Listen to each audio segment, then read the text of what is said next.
specifically on monetization, if you're not monetized now, is I think you could monetize too early.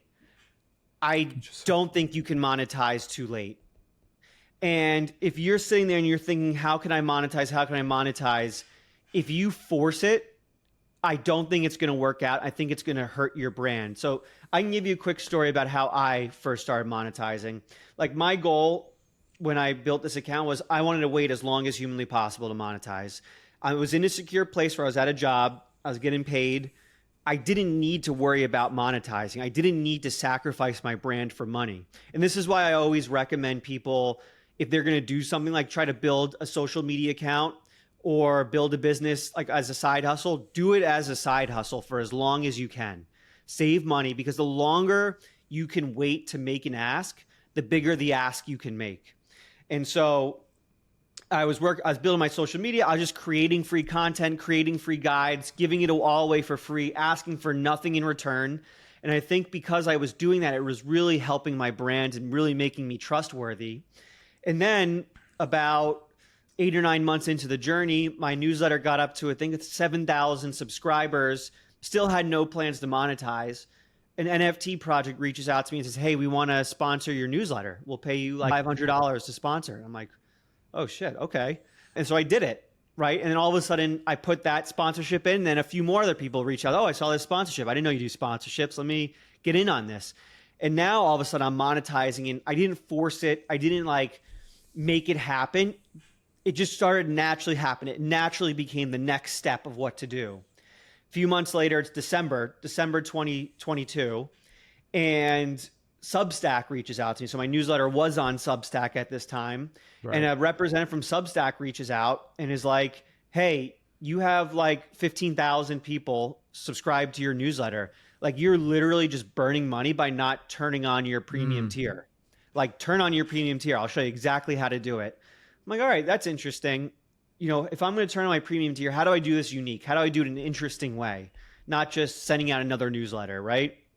And so I'm like, all right, maybe I'll start a community around this, a community around the premium newsletter. And that's how the 1% Club was born, my community of builders that I run. And so moral of the story being is I didn't force the monetization. I think if I would have started, I see this mistake a ton, and I want to tell people, like, why are you doing this? Like, I see people start a Twitter account, they'll have like 1,000 followers, and then they'll start like a growth cohort, right? And they'll charge $800 for a growth cohort where you pay $800 and like they just teach you once a week for a month how to grow. And it's like, what are you doing at 1,000 followers thinking you can start a growth cohort? People are going to go on your account, see, okay, is this guy's content interesting? They're going to see you shilling a growth cohort at 1,000 followers and be like, what is this guy? This guy's just trying to make a buck off me. Screw this. And get out. And like, you're going to hurt your growth so much when you absolutely need it. But if you wait as long as you can, wait for the right time, wait for it to feel natural with your brand and where you are, then all of a sudden you're doing it in a way that supports you and can even accelerate your growth. And that's what happened with me is I waited for the right time. I waited, as corny as it sounds, for the universe to like be like, no, this is how you monetize. This is the time to do it. And letting it naturally happen is going to support your growth, allow it to keep going, make it natural, and then allow you to start making money at the right time, which I think for the long term is going to be so much more impactful and better for you than forcing it immediately and hurting your growth. And this ties perfectly into something I recently listened by someone we both follow very closely, Alex Hermosi. He was saying how Gary Vee has this thing, his signature move, where he says, jab, jab, jab, right hook, give, give, give, ask. But for him, Alex Hermosi has a variation to that, which is give, give, give, receive. And it sounds like for you, that is kind of the framework that has worked for you, where all of a sudden people were asking you like, hey, like, here's my money. What can I do with that? What can I get with that? So that's interesting. Tell us a little bit about That's exactly it. It nailed it. It's a perfect metaphor because I didn't take anything. I received. People said, hey, I want to give you this money. I want to do this. Can you please provide this service or please provide this product? And okay, I'll provide you the product for this challenge you're looking to solve. So it was very much give, give, give, receive, not take. At this stage, you have a couple products that are as part of the NFT God ecosystem. You were one of the very first to start the newsletter meta in Web3, which is something I'd love to dive into. And then on top of that, you're building the agency backend, and then you now have the new product, which is the Twitter growth course. Tell us a little bit about that. How did you come about creating, especially the third one, the new course that you have, and kind of what are your goals and what are the conversations with your community that led you to creating that?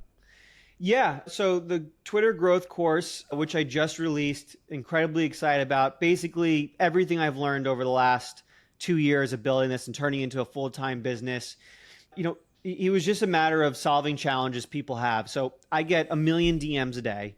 I get a million DMs on Twitter, Discord, in my community, just asking me, hey, how do I find my voice? How do I make this content better? What are your writing tips for this? I did a bunch of user interviews 4 months ago, 5 months ago, when I first started the community, just to see what people's challenges were.